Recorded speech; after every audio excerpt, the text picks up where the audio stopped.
চলুন দেখে নিই 2024-এ নতুন ভারতীয় মন্ত্রিসভার এমন কিছু মন্ত্রী আছেন যারা পুরনো মন্ত্রিসভাতেও একই পদের দায়িত্বে ছিলেন।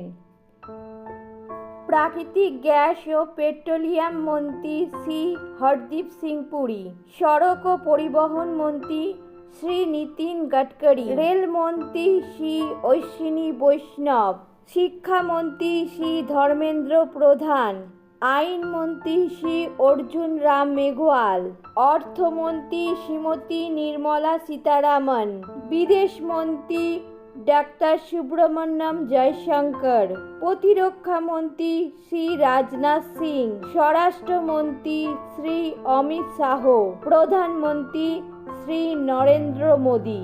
নতুন স্বাস্থ্যমন্ত্রীর নাম যদি আপনাদের জানা থাকে কমেন্টে জানান।